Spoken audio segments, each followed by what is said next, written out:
I wake up at 3 a.m. Why? Because at 3 a.m., the world is silent. Distractions are gone. Focus becomes easy. This is the high performance hour. Most people wake up chasing money, but the truth is, if you would build yourself, the money would chase you. Let me break it down. Success doesn't start with cash. It starts with character. The way I treat time is the way most people treat money. You waste time, you're broke in life. You invest time, you build wealth in mindset, habits, and results. Every single day, I'm stacking wins. At 5 a.m., I'm grinding. At 6 a.m., I'm locked in. At 7 a.m., I'm executing. This is intentional living. This is self-discipline. But here's where most people go wrong. They worship money instead of developing themselves. You're chasing every opportunity, but real success, it chases you when you master your craft. I don't chase the bag, I attract the bag because I bring unmatched value. Why? Because I do what no one else in this industry does. I've carved out my own lane, I've created my own impact. I'm not 50% knocking on doors, I'm 100% creating doors. You're copying the moves of someone at 100% while showing up at 60%.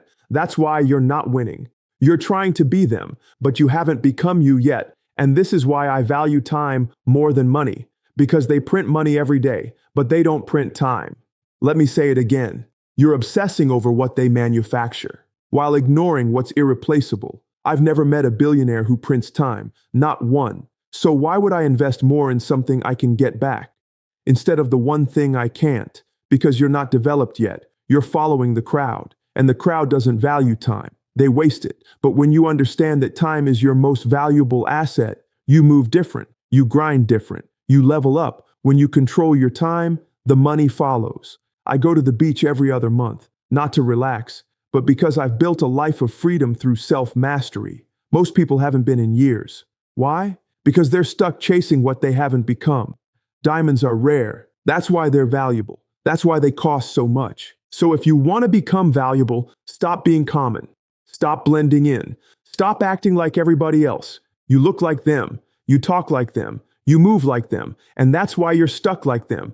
But the moment you decide to become you, the rare you, the bold you, the real you, you separate yourself from the crowd. Rarity creates value, and if you want to win in life, you've got to become rare. Stand out through work ethic, stand out through discipline, stand out through execution. And when you leave this room, or shut off this video, you need to walk out with one thing: full ownership. That's why I say it's my fault, even when it's not. Why? Because when I say it's your fault, I give you the power over my life. I'm not giving that to anyone. I take the blame. I own the pain. Because that gives me the power to fix it. This is the no excuse mentality. This is what personal responsibility looks like. This is what real leadership looks like. You can't be great and still walk around blaming people. You can't live a high-performance life while staying average inside. Average people hold grudges. Average people make excuses. Average people get stuck in the past. The great, we let go. We level up. We do whatever it takes. That's the difference. We don't complain. We grind. We don't point fingers. We build discipline.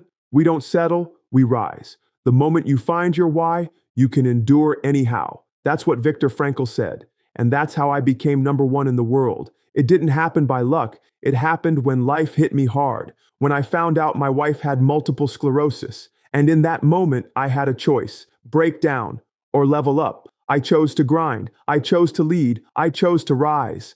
They told me, your wife may never walk again. They told me she might lose her vision, her strength, her independence. And right there, in that moment, I could have quit. I could have cried. I could have said, why me? But I didn't. I looked life in the face and said, let's go. Because when your why is strong enough, nothing can break you. Not the setbacks, not the pain, not the pressure. This ain't about motivation. This is about purpose. This is about self-discipline. This is about becoming mentally unstoppable. When you've got a vision that's bigger than your excuses, you stop playing small. You stop making complaints. You stop blaming the world and start owning your results. You wake up earlier. You grind harder. You push past tired. You stop chasing validation and you start chasing purpose. They told me I wouldn't be anything.